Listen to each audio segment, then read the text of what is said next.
So, Steve, what blueprint do you want us to put on the slide? I mean, on the projector. Yeah, we probably start with that the kernel framework, kernel thermal framework blueprint. That's where I have most of this stuff on. Okay. Not the spec, the wiki page that you had for the spec. Well, there's a link to the spec for that.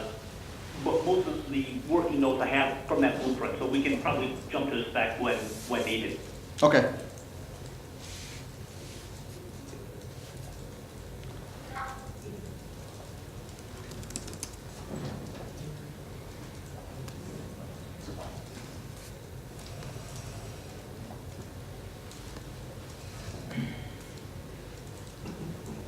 So, if you have looked at the schedule, you can see you'll probably see like a notepad with a small pen in there. It's a link to the Etherpad where we're going to take notes. Okay. So you might be able to follow the notes that we're taking along. All right, let me dig that up real quick then.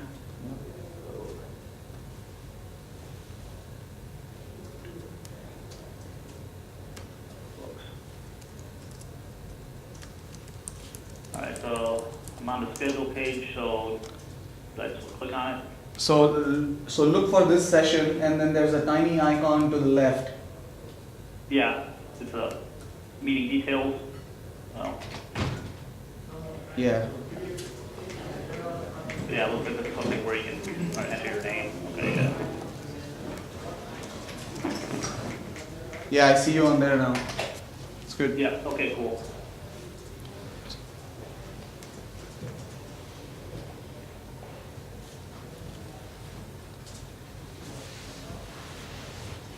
So you want the thermal framework architecture blueprint on there? Yeah, probably the first thing to start. What I have here, and now, so I think Mike is with you guys, right? Okay? Hey, I'm here. Yeah, hey Mike, what's up? Yeah, so I have, this was, basically our, our initial thoughts and whatnot. So what I'll do is, I think we can start from this blueprint and kind of talk through it. Now, what I did yesterday, and I sent it internal to TI, I basically kind of condensed all the notes I had with the existing thermal framework that's in the kernel. So I think one of the outputs of the Google discussion, and a couple of the other discussions we've had was, people would like to see, some kind of kernel solution. The thermal framework exists in kernel already. After doing, a first round pass of what's it all about, I mean, it's applicable from at least a definition viewpoint.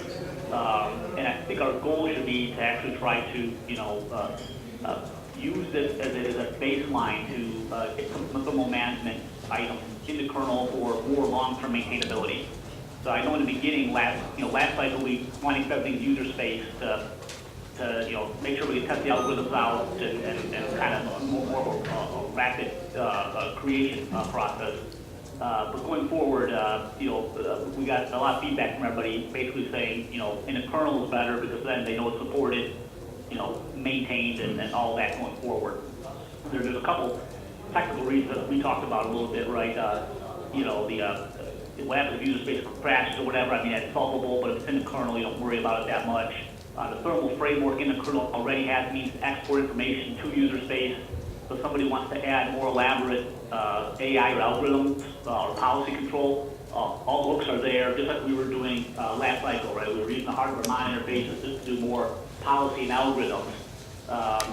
We knew all along that the kernel framework had a nice, clean, unified way to export the information, so we're not worrying about what every individual device driver's hardware mon looking like to the file system. There's no standards as far as how they export temperature. They can do it integer or flow, they can do it centigrade or percentage centigrade, some people can do it in Kelvin, and it's very difficult to have a standardized approach in user space if you keep using hardware mon. So for people that still want to do more algorithmic control, probably more elaborate control, like at a policy manager level, that capability is still there in user space, just like we've been doing. But now the infrastructure we got to use is the kernel thermal framework as a baseline. So I guess the first question is, and we've already discussed this internally, but for the sake of the discussion here with a wider audience,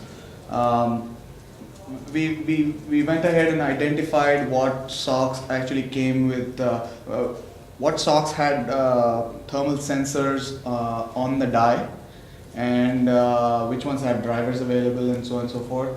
And what we found was there's no drivers at the moment, or they're hardware mount drivers. Now the reason we don't like hardware mount, I mean, this is our initial thinking, and if someone has comments about that, please feel free to speak up. But hardware mount has never defined a standard location in sysfs or proc or wherever where you could actually find this information, and there's no standard files where you could find all of this information. Almost every hardware mount driver comes up with their own set of files to monitor some of this stuff, the temperature and other stuff. So Intel pushed the thermal framework in the kernel about a couple of years ago, and it basically allows a nice class abstraction so that everything that's been registered to the thermal framework is available at a single location, and all the interfaces are well defined. So the idea was, does it make sense to add shims to the hardware mount drivers that already exist, to also register them to the thermal framework first, so that we get that interface, and then Steve and some guys at TI and Steve have been working on a user space thermal manager which can read this information, and then there's a bunch of policies as to what you want to do, and that's, at the moment, it is configurable. Steve, the thermal manager is available on git.linara.org.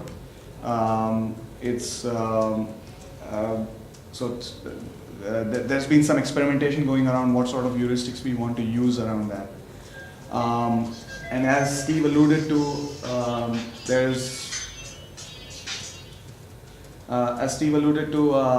we had some discussion with Google about thermal management, and one of their big concerns is they don't want this to be managed in user space. So the big question is, what happens if user space dies? You still want to be able to shut down your device, and that's basically what the status of the discussion at the moment. Right, yeah, and then we've kind of done, as the next step is, before we, really go gung-ho with thermal framework, I spent the last, week or two really getting into the existing code base that's in the kernel already. I have a more of a document that I sent inside the TI first, getting feedback and stuff like that, and then I'll probably push up the results up onto the Linaro website here as well. And the big thing that pops out at you right away is a thermal framework in the kernel for everybody to understand well, and I have this on the blueprint as well. It doesn't do the panic state, which is one of the concerns that Google and actually, quite frankly, others had. If you're booting up, then what happens if the kernel doesn't even load yet, right? So forget about user space crashing. What happens if you run through the thermal state while the kernel hasn't really come up yet? What happens, or if you have a panic in the kernel or something like that? What prevents the device from effectively not blowing up, right? And thermal framework does not handle that as well, because quite frankly it can't. I mean, how do you handle how do you handle that in the kernel? The kernel is unreliable right at that point. And everyone is pretty much expecting the hardware to be able to handle that sort of condition. So in thermal framework today, anything that we consider like a thermal panic, you're actually expecting the BIOS to kind of kick in and take over after that point. So we're not necessarily going to have to concern ourselves with this project of how do we handle these I call them kind of like initial state problems of what happens if the kernel's in there. So most of the hardware vendors will be responsible. I know OMAP 4 will support this, and I'm assuming the other SoC vendors will. I mean, everyone has to have some sort of hardware trip point, or watchdog to say if you're really running in a thermal panic state, there's going to be a hardware, software reset or hardware reset, whatever you want to do with the system engineer to handle that. And so we don't need to worry about that from a thermal framework viewpoint. So the second thing that jumps up, oops, sorry, go ahead. So a question here was, doesn't every SoC have some sort of information hard-coded into the ROM which initiates this panic state? So if you go No. beyond 90 degrees, Yeah. shut down no matter what. No, Is there some such thing have available in it no. SoCs? Ron, it's in the, actually our power IC that has that'll be detecting some of the information. So what we'll do is if you're over a trip point today, we will generate an interrupt off of the device, but how that interrupt is handled afterwards is somewhat up to the system. So we actually export it out, and there's usually an external monitoring circuit that would say, okay, this is a critical condition, reset the device. Because apparently there's other potential problems that can cause a critical condition while you boot up, maybe not just thermal, but other issues. So you go to a generic watchdog that kind of kicks in, and then software hard resets the device. For ST Ericsson, we have the thermal sensor on the mixed SIG chip will first generate an interrupt, and that at the second trip point it will cut the power to the system since it's controlling the power regulator for the entire system. So Okay. it will take care of, it gives a warning, and then when it panics it just shuts down the system. So and there's a difference. Yeah, So that's the the difference. interrupt is 85 and then panic is 90, something like that. You can't stop no, actually they come in succession, so you can't stop the system from shutting down, but you get a warning that I will now shut off your power in such and such time, and then you take actions, and then the system will be shut off. I haven't tried this thing. I was planning to put the soldering iron to the circuit and see what happens. Just go one way. Toaster oven. Yeah. Make a sacrifice. Casualty of war. So one question to ask you. No, you get one interrupt and then the power goes after a little while. Yeah, it just, the same circuit controls the power to the system, so it just cuts it. So one question to ask, right, is that, I mean, is everyone more interested in like a, kind of like mitigation, working on mitigation that's, before that, right, before the interrupt and getting the power cut, right? I mean, that's sort of the idea. You're right, and this is the worst case which needs to be handled first, and then, yes, now the discussion actually moves to the mitigation part. I'm not sure that either in the kernel or user space we can handle such critical use case, because you can always have Your a arm, bad your whole arm kernel. can be toast, Yeah. right? Everything can be Oh, yeah. unstable. You should unmount the root file Yeah. system. That's, This can you be. send a shutdown event. Yeah, I mean, yeah. that's what you can do, so you get as much file synchronization and unmounting as possible before it just dies. Yeah. But it could be, I mean, you could be well beyond the point where you're like taking actions like unmounting your file system. Yeah, you could be. I think that there should be a clear barrier between sort of like what we need hardware to do, Yeah. and then when the software and the ARM core is Yeah. coherent, then we can still. In fact, to be clear, we have, let's say, 3 levels. One to say, take care, it starts to be warm, try Yeah. to decrease. The other one is, it's become really warm or hot, and the end is, we are powering down, whatever you will do. Yeah, you have like preventative medicine. and you And have the goal is to reach never the last one. The last one is just for, let's say, chip security matter, just to prevent some burn and so on. So then it seems that the panic case is being handled. I mean, it's automatically handled by the hardware. So Right. what is the concern with the user space thermal manager then, just for the sake of argument? Yeah, then the only other aspect of it would be is, I mean, ultimately, when you dig down into, you talking to some of the stuff with Google, right? I mean, from their viewpoint, at least the here and now, they just think it gets too complicated to keep things, split up like that so much. They made it clear, in our next generation chip, that they would actually be perfectly fine with stuff being in user space if it's deemed to be complicated enough to keep things in user space.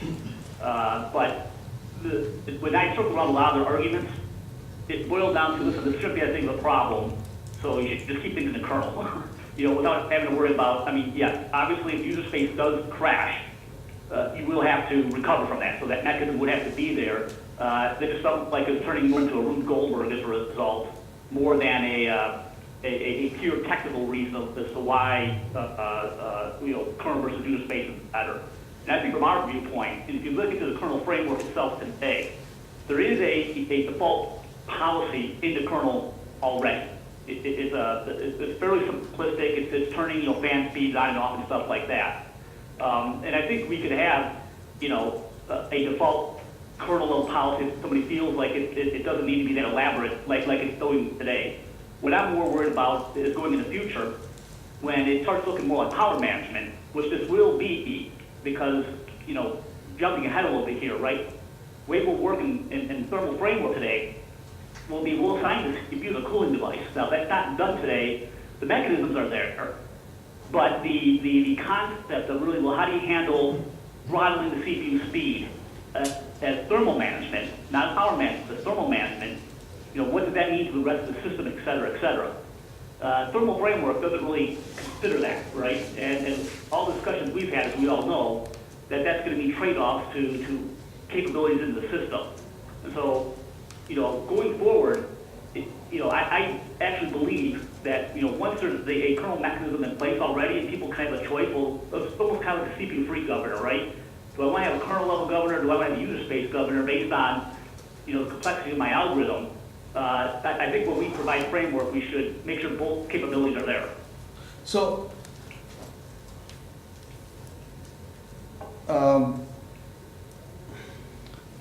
So can I ask a quick question Yeah. first? So Steve, I was just looking at the documentation that the Intel people wrote for the thermal framework, and it seems that there is already an attribute that allows someone to switch between a user space handling code for this and a kernel Yeah. space handling one. Yeah. So certainly one group may choose one implementation and the other group might choose another, right? And Exactly, right. Yeah, the mechanism is there in kernel framework today. Correct. so I guess what you're proposing to do is to write a user space one that would be generic, that's intended for like all Linaro partner use, or are you just working on one that's specific to OMAP?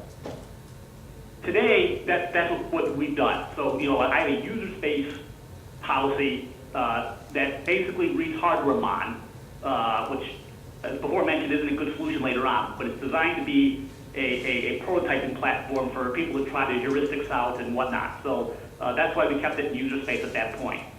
But going forward, and that's what this discussion really is trying to center on, and I have all the blueprints for this, is I do feel pretty strongly that we do need to adopt, the kernel level thermal framework, or at least its concept. Now we can get into implementation details in a little bit here as to, how much will deviate from what's up there. It's going to be quite a bit. But in concept, I think it's a very good structure, and I think our goal should be, that when they add thermal capabilities to their device, they basically load the thermal framework module like they do today on a laptop. They can source in, thermal.h, which is the header file everybody would use if they want to add thermal characteristics to their system, and take it from there. We want to use the same APIs, the same data structures that the existing thermal framework has to get the system up to speed. Now, like we said before, when we get to the policy and the algorithm aspect, I do feel we'll have to keep something generic in the kernel that would be used maybe for any ARM device. But at the same token, people, when they do more of a system, there'll be additional temperature sensors that will be system dependent that I personally feel will be more suitable done in user space. But that's just me, right? I mean, we want to leave that option, just like you mentioned, open to the eventual system designer. If they feel comfortable hacking into the kernel with their hardware mount temperature sensors, knock yourself out. If not, thermal framework should take those hardware mount sensors and it will extract out, to its FS interface, and then you can have a user space algorithm that's basically independent of the hardware, make the decisions. So it sounds like the main issue is really, at least in your view, is really whether to use hardware mon or to use the thermal framework. And certainly, it sounds like you'd advocate for the thermal framework then, right?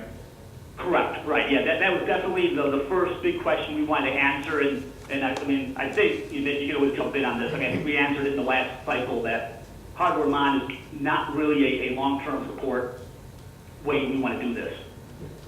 But isn't there a separation between the framework and the sensors? I mean, you could certainly have a hardware mon for the sensors and plug those into the framework. I mean, at least my reading. Oh, yeah, you can do that. Exactly, So, that's what the framework does. So- Right? And if you look through the source code, that's what the framework is doing. It's actually sourcing in hardware mon data structures into the framework and then basically abstracting out to the thermal framework and SysFS entries and its data structures. Right, so I guess what I'm not following is why there's a choice between thermal, why there's an or choice there? Why is there a choice between thermal framework or hardware mon? Right, eventually what you get down into then is when I write my thermal policy, what am I writing to? What am I endorsing? Am I going to be pulling thermal framework data structures and API calls, or am I just going to start hacking hardware mon, which isn't unified? So basically what happens is when you make a board and you add some new temperature sensors, you will make your own hardware mon interfaces, but then it will be kind of up to you as the driver developer to also then re-export that out to thermal framework information as well. So you have to make a hack to the thermal framework to pull into hardware mon. no, Steve, so the two constructs that thermal framework provides us is the concept of a sensor and then the concept of a cooling device. Now the Correct, sensors could basically be the hardware mon drivers themselves, extended. The hardware mon drivers could exist as they are. We could just add a new registration to the thermal framework layer, and that's it. That's it. Right. And that would already start giving us consistent thermal information from whatever sensors are available, whether it's on die, on board, and other things. Now, cooling devices is where the question is, how do we tie into the cooling devices? Do you want to have a user space policy manager as a cooling device, or do you want to actually plug in things like CPU hot plug and CPU frequency drivers directly into cooling devices? And that was, I believe, where our discussion. I think that Right. the main advantage Now you're hitting the main point. of thermal framework is that you can make some link between cooling device and thermal sensor, Right. which is not available and which can be clearly platform dependent. Yeah, as soon as you register a Yes. sensor to the thermal framework, you Yeah. can define trip points and you can Yeah. define what actions to take based on those trip points and what cooling devices are associated with each of the sensors. The main And that's what the framework gives us. Yeah. The main drawback is that we need that each driver make the effort to register as a cooling device. Right. And Sorry, what do you mean by every driver registering as a cooling device? in fact, for example, our CPU frame driver, our hot plug driver must register as a cooling device and to say, okay, I'm linked to this thermal sensor. It's the main advantage of the thermal framework. So that, but it's That's a possibility. Yes. Do we really want to register our CPU freak and hot plug drivers to do that, I think- or should we just leave that to the user space manager, Yeah. saying, do what you want? I think Well, that's that's the the main question. advantage of the thermal framework. If we are not using this feature of thermal framework, I Absolutely. think that hardware mon is enough. All I'm saying is that thermal framework allows you to do a user space policy manager, or it allows you to plug in I think other it's- kernel components. Which is my next question, right, which is that is thermal framework actually, as it is right now, very well suited for our needs? I mean, because if we have a sensor that corresponds directly to like where the ARM cores are on die, then, we might actually want to just associate either like scaling back loaders or like, dropping down to a lower frequency on the ARM. And that can be very much a one-to-one correspondence between like one or a few sensors and then this response. So you could do that all in the kernel. My question is the kernel framework really, how the thermal framework, is it well suited for that? I mean, I haven't looked at the code, I'm trying to pull it right now. I mean, how much hacking will we have to do? That's why I wanted to make sure we decouple the sensors from any sort of framework or policy. And my point is that there's a kernel framework hardware mon for implementing sensors. So step one seems to be actually write the sensor drivers. And then, Yes. and then you could start experimenting whether you want to use the thermal framework, whether you want to have a direct usage of it in CPU freak or whatever. The CPU freak actually is going to check sensors. I mean, There's all sorts of ways you could hack on this stuff, but you want to have a Yeah, raw, yeah, right, you and want I to have a think raw sensor just to driver jump that into it. anybody can use first. Jump into it a little bit. Today, what thermal framework is doing is it's expecting actually, a driver that's associated with it, in the kernel, that is itself the cooling device. So today, thermal framework doesn't actually go through and say just fan speeds, for example. What it does is go to a lower thermal state. I mean, it's almost like a C-state concept. They enter a different thermal state, and then it kind of allows the driver itself to figure out what that's supposed to mean. So in the context of the CPU today, that means you'll turn the fan on higher, right? Really. So I think if we were to follow existing constructs, I mean, it would be, yes, we would register some sort of driver. Now, if it's a CPU-free driver directly or some other driver we create that would provide the invocation of actually, toggling OPPs or going off mode or whatever we be. And, it's a very worthwhile discussion, and I think the big question we'll try to answer is, yes, full of granularity and control, are we just going to have the thermal framework allow you to pass through desires of saying, just change the OPP, or, do we just kind of maintain this, thermal state concept, and then allow the driver itself to make a decision, well, when I'm in the thermal state, what does that mean to me? Does that mean I go to the lowest OPP? Does it mean I turn a CPU core off, or whatever the mechanism we want it to be? So I think we'll have to have a separate driver, whether just, an abstracted driver or the actual drivers themselves being registered to make these calls. So, in the case of registering the CPU-free driver, for example, directly as a cooling device, there wouldn't be any need for a user space policy manager at that point, right? No, right. What would happen then is you have the kernel policy. You still have some sort of policy making a decision, right? So in kernel today, what it does is it's actually a pretty aggressive algorithm, because there's no downside other than a noisy fan or maybe some increased power consumption, pretty minor to turn the fan on, right?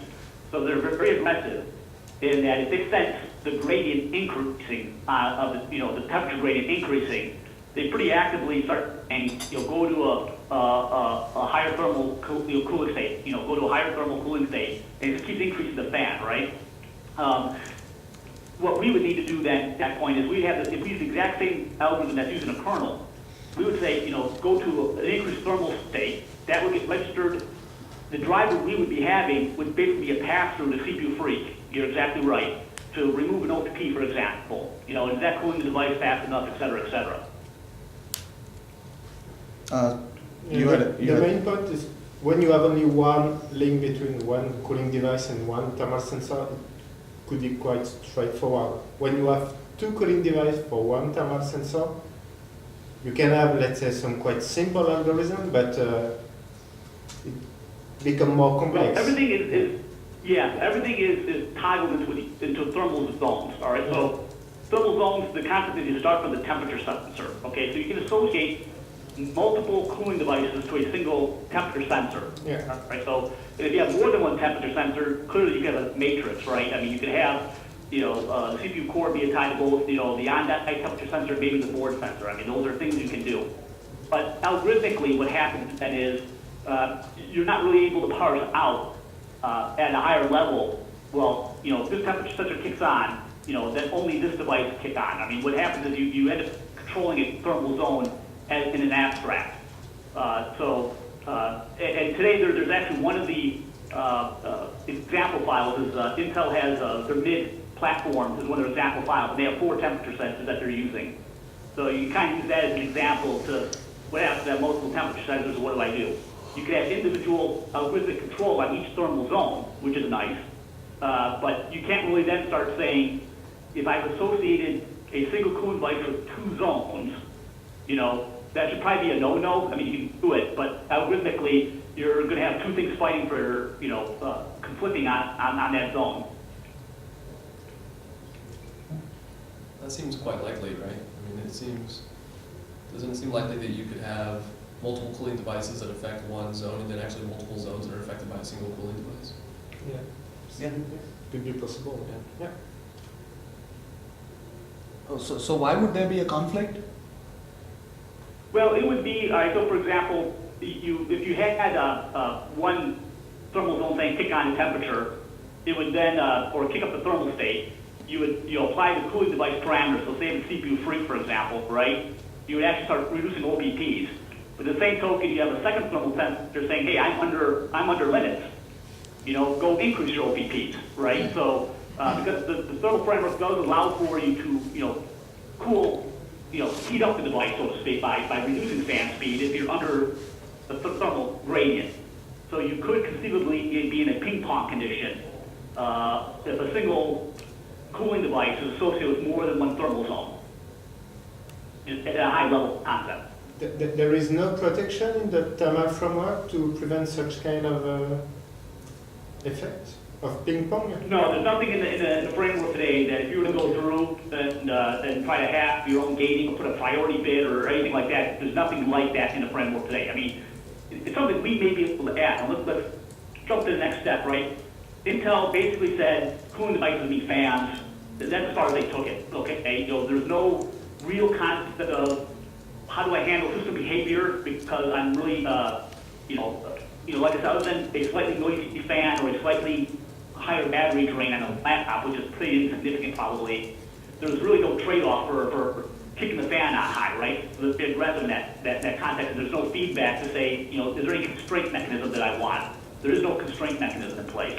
And then second of all, I don't think they're really worried about, well, if I associated my CPU with the CPU fan and the case fan, do I really care? At the end of the day. For our stuff, we may actually care because we don't want to have, the cooling device now is the CPU itself. It's not an external fan, right? So those are constructs that we would run into as problems, but thermal framework today hasn't taken that into consideration. Steve, can I ask a quick question? So I'm looking at that sysfs API.txt file that's in the documentation. And one of the examples that it shows associating a thermal zone 1 in the documentation with two different cooling devices that are themselves associated with different trip points. And the example shows that the first cooling device is simply the processor, which I assume would be something related to like CPU FREC. And the second... Go ahead. Sorry, yeah, that meant the CPU fan, because I looked into that, I read that too, right? It meant the CPU fan cooling. Well, there's two cooling devices. One actually is marked as a fan, and the other one is simply marked as processor. Right. I may be wrong. When I read that and I looked into it, I interpreted this as fan being case fan, processor being the processor fan. Because I did not see any tieback into the code or anything that actually allowed for a CPU freak or whatever to kick in. I really tried to dig into that, because that was a big question I had. Well, it probably happens through ACPI for the Intel case. So they do. The way Intel, yeah, good point. The way Intel uses this is they actually have a wrapper around the kernel framework. So they have ACPI functions for all of the kernel framework, and that's how they make calls into ACPI for some of this. Yeah, I guess my question that I'm asking is, and it sounds like you've spent some time looking at this code, but it looks like there's already this example of a case where one thermal zone can have two cooling devices, and they select between the cooling devices used based on a trip point, I guess, on that sensor. Yeah, it could be. I guess I did. The actual algorithm that they would use to make that call could be done in a separate algorithm as part of their board file equivalent or elsewhere where, like you said, you would have access to both cooling devices information. You have access to both temperature sensors, right? You could obviously put different trip points for each temperature sensor, and you could then create an algorithm that would then say, yes, temperature sensor 1 means this, temperature sensor 2 means this, and temperature sensor 2 is really kind of saying, well, I want you to affect CPU freak through ACPI. Like I said, there's probably a mechanism in the policy that you would create to make that happen. Okay, well, just looking at this, I think these two are both for one temperature sensor. I mean, I could be wrong, but these are I both think they are. associated with one thermal zone. I think so. I think the example I remember was about one sensor associated with two cooling devices. Right, yeah, that should be no problem, right. You know, the flip side, you know, having a cooling device associated with two temperature sensors would be more the headache.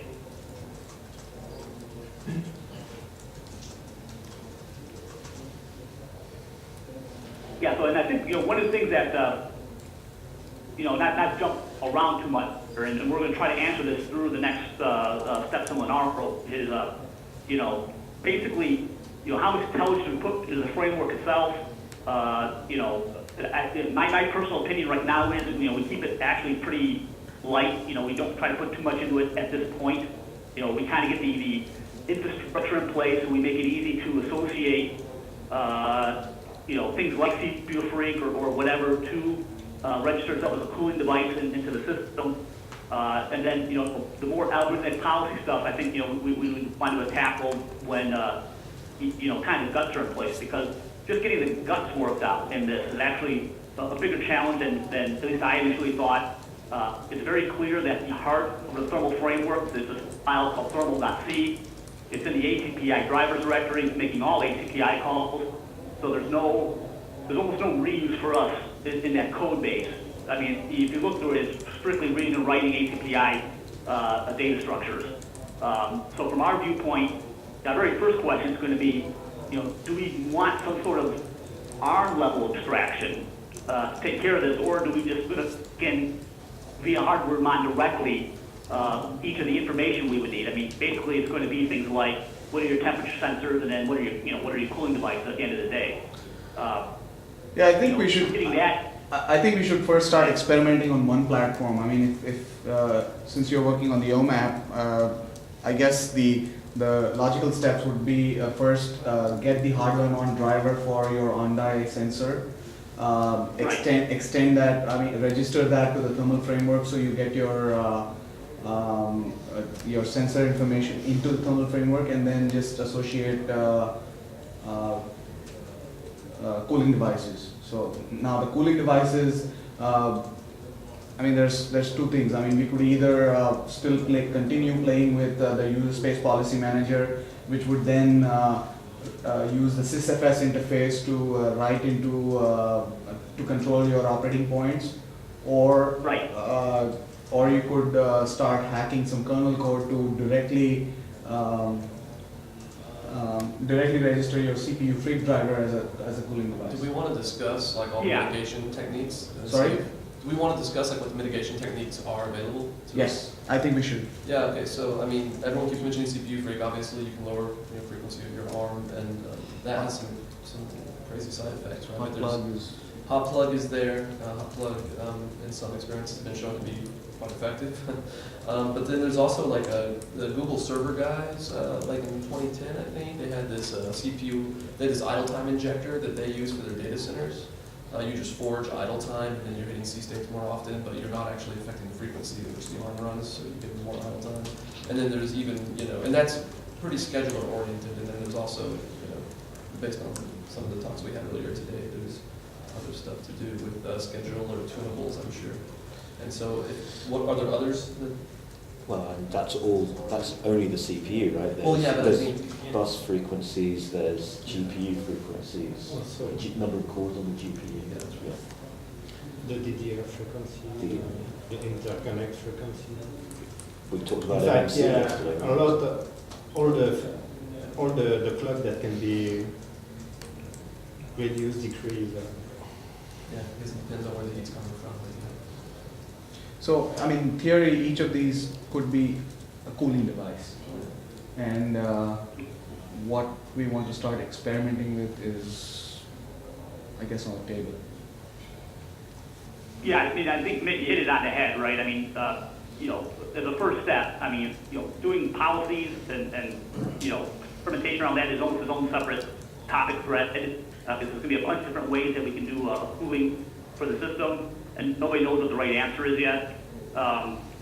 the immediate effect should be, like you said, what are the headaches in getting a temperature sensor that, not coming through ACPI, but using the hardware mod data structures, get that registered in a thermal framework, and export that out through thermal framework to that FAPS, so that we have something that is clean.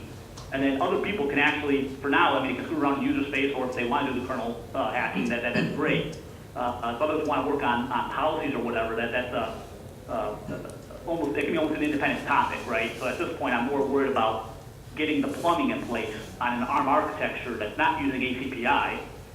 What's that going to mean for the thermal framework tree, right? So, yeah. So we've almost run out of time. Munir? Yeah, are we planning to write the policy in this cycle, or this is just a testing to check, and can we handle it in this cycle?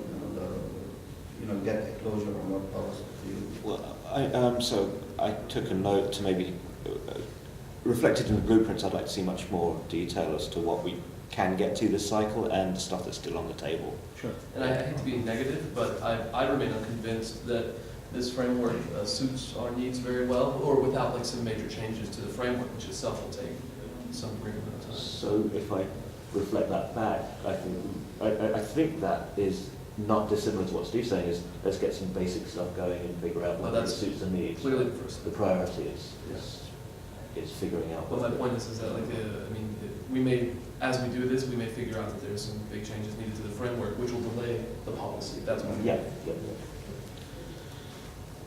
Yeah, I mean, I think just my 2 cents on Mike's concerns in some way, right? I think it's going to be relatively difficult to try to have yet another thermal solution in the kernel unless we actually conclusively prove to everybody that what's there doesn't cut it in a larger context. And it may be the right answer. We may go through this and say, listen, there's just too much bullshit, and we're basically rewriting the whole thing anyhow. So what Intel did was too Intel specific by making the ACPI assumptions, et cetera. And it in concept doesn't work. So there's going to be a new thermal framework that's going to be more ARM standard or more standard for multiple platforms. It may be the right answer, but I think in order for us to get to that point, we'll probably have to at least exercise everything through what's there. And I have a hard time arguing against their high-level definition. I mean, what they did with the thermal zones and cooling devices, and if you look at the data structures that are there, those are pretty generic. So I think we'd be hard pressed to say why those don't work. But at the same token, if we try to do something completely independent, or in my opinion, if we actually try to force the thermal information into other existing frameworks, say, okay, hey, CPU free, you're not just worried about power management anymore. Now you get a thermal flag as well. If we try to distribute thermal across everything else in the kernel, I think we would be really getting ourselves in trouble at that point. But that's my gut. I think to solve this thing long-term correctly, to maintain it, a separate module in the kernel or whatever that handles thermal is probably going to be a lot more palatable. And if you look at what's already in the kernel, that was the approach they decided on, right? I mean, now, is that framework the right one going forward? I concur with Mike on this. We may find, after we start coding it, that 90% of the code is different, and so it isn't the same thing anymore. But I think we need to have that code show that answer. One other point that I have is that data center people are going to be farther ahead than we are, and so I wonder if maybe there's some solutions that we're overlooking that may already exist. Which guys are? Just data center people, server folks. I mean, they've been dealing with thermal issues for much longer. So that's just a general. We've started talking to some of the IBM folks who've been involved with the server thermal, but I haven't heard anything new from them yet. So one question about the hardware now. I know for OMAP 4 we do have hardware with on-die sensors. ST Ericsson, do you have such hardware? Is it available to us, and do we have drivers? We have hardware and we have drivers for one of the sensors at least. Whether it's available, that's a logistic question. Okay. It depends on the snowball arriving and so on, such things. So Snowball would have those sensors? Indeed. Okay. There is one sensor on the mixing chip and there's one on the digital baseband. Okay. What about Samsung? Samsung also has the thermal sensor in the die, and we have a driver, but it's not a hardware mount, just a raw driver. And basically there are some hacks to control the CPU, like some variable it changes, like some 85 degrees, some interrupt will come, then it will have to CPU driver some scaling to do, and then not a standard. Is that code upstream or in Monaro? It's Not in the- okay. Do you know when that might land? We are working on that, and it's still not on scale. So will this be part, will your low-cost board have Yeah, the cost board will have this thermal sensor? Okay. Same chip. Yeah, it's a SOC.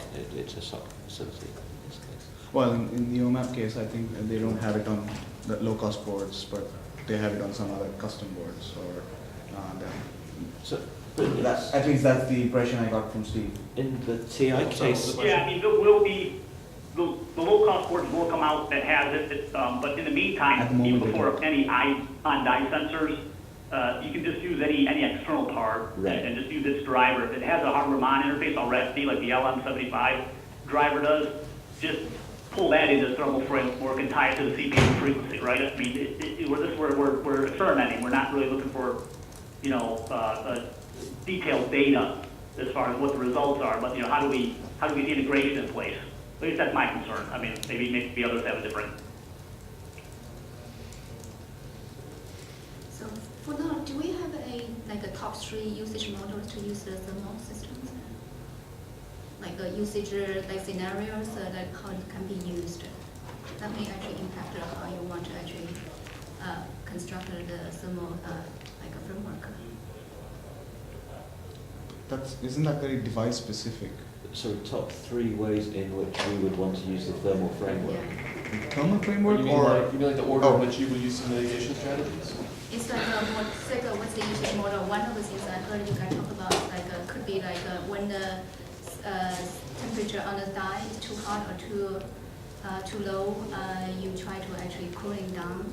Or the other things you try to actually do a frequency change, try to actually set it to a different voltage, different frequency to actually one way to actually mitigate the CPU is being actually in a too high or too hot or too cool temperature. I imagine everyone internally is doing some experiments on this, right? So there's no business needs saying that what type of usage scenarios That's you see that on the- classified information, but I would say that it's very probable. Yeah, that's, All right, I'm afraid we are out of time. So basically the actions are that for hardware that we do have available, we'll extend the hardware mount driver to register it to the thermal framework and then start experimenting with some of this and then come back with our results. Right, yes, that's the plan. Okay. Thanks, Steve. We're going to log off here. All right, yeah, thanks. Thank you. Thanks, Yep, Steve. all right, talk to you guys later. Bye-bye. That's all. Our HW1 driver for the mixing is not upstream.